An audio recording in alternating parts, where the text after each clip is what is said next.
The headlines erupted like fireworks across the political world. Bill Barr claims Jasmine Crockett lied. It wasn't just another political spat. It was a storm. The former Attorney General, a man with decades of influence and loyal followers, had taken direct aim at one of Congress's most outspoken voices, Jasmine Crockett.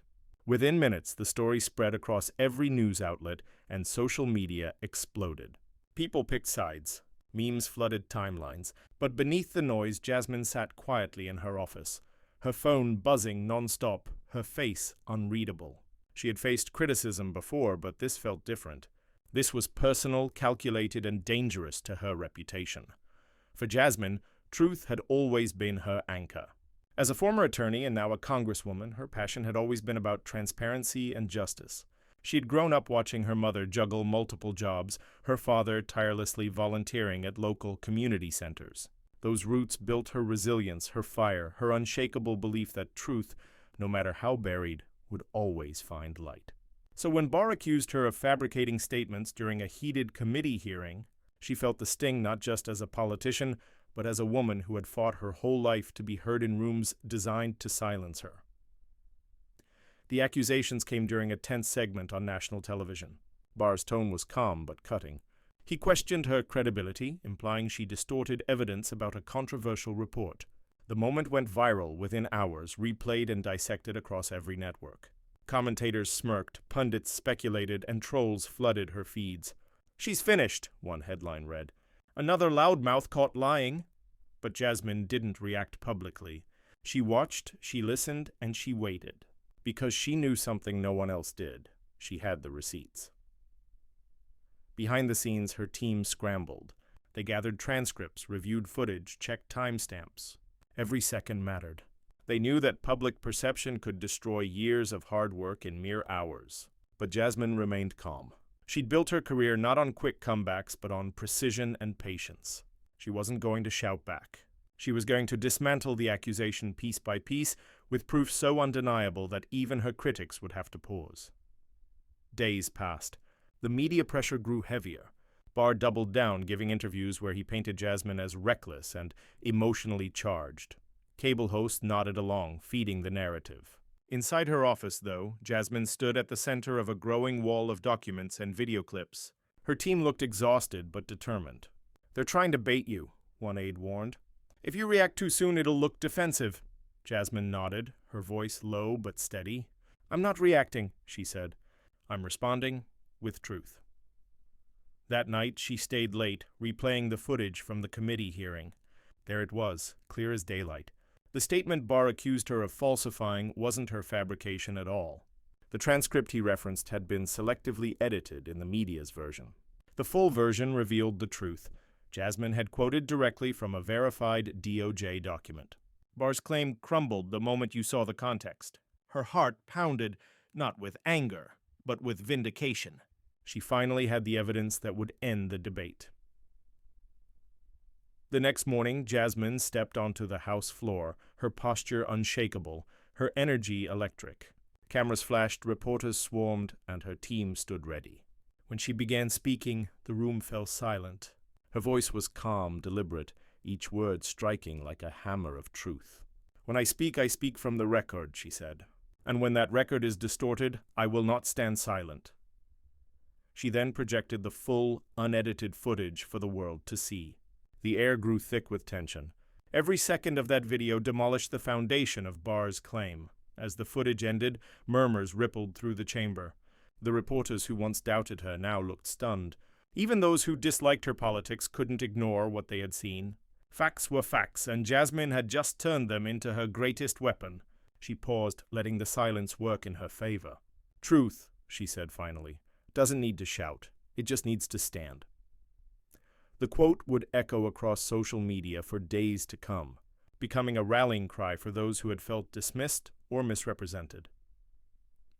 Barr's response came hours later, defensive and unconvincing. He tried to shift blame to misinterpretation and media confusion, but the damage was done. The public had seen the evidence with their own eyes. Hashtags flooded the internet. Ja Crockett cleared. Ja facts matter. Ja truth wins.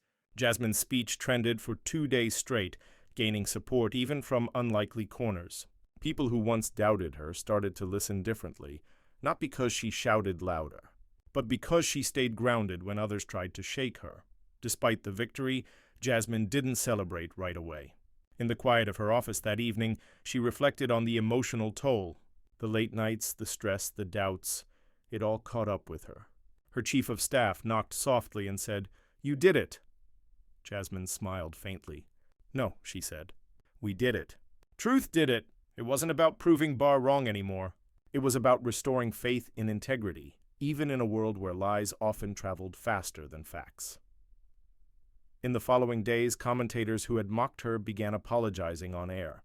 One well-known anchor admitted, "We judged too quickly." Another said, "This is a reminder that narratives can be dangerous when divorced from facts." Jasmine didn't gloat or attack back. She simply thanked them for acknowledging the correction and moved on. Her restraint earned her even more respect. She had not only defended her name, she had elevated the standard for how truth should be handled in public discourse. At home, her mother called her in tears. "I watched your speech 3 times, she said. "You didn't just defend yourself, you defended every person who's ever been lied about." Jasmine felt a lump rise in her throat. That was exactly what she had hoped for. Growing up, she had seen too many people lose their voices in systems built against them. This battle had been about more than her career. It was about reclaiming power through honesty, patience, and courage. But victory didn't mean peace. New challenges loomed ahead, more hearings, more scrutiny, more politics. Still, Jasmine felt different now, stronger, sharper.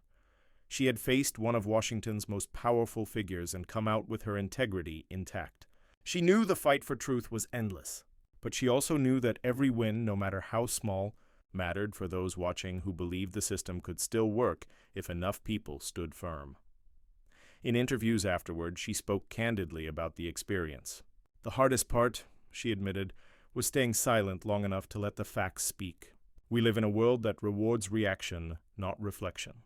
But truth needs space. It doesn't need noise." Her words resonated deeply with audiences, spreading beyond politics into classrooms, workplaces, and communities.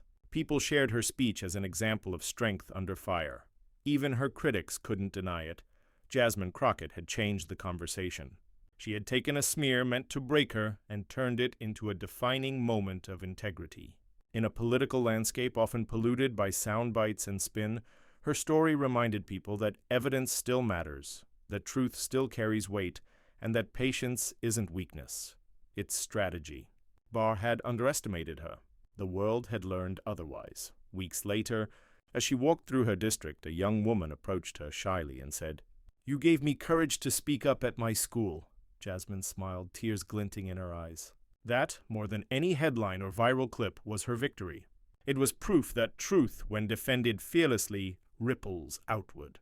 It inspires others to find their own voice, even in the face of power and doubt. By the end of it all, Jasmine Crockett wasn't just a congresswoman who proved a former attorney general wrong. She became a symbol of resilience in a time when truth was constantly under attack. Her story showed that integrity, though often tested, still has the power to rise above manipulation. The debate was over, and the evidence spoke louder than any accusation ever could. She didn't just end the debate, she redefined what it meant to fight for truth in a world desperate for it.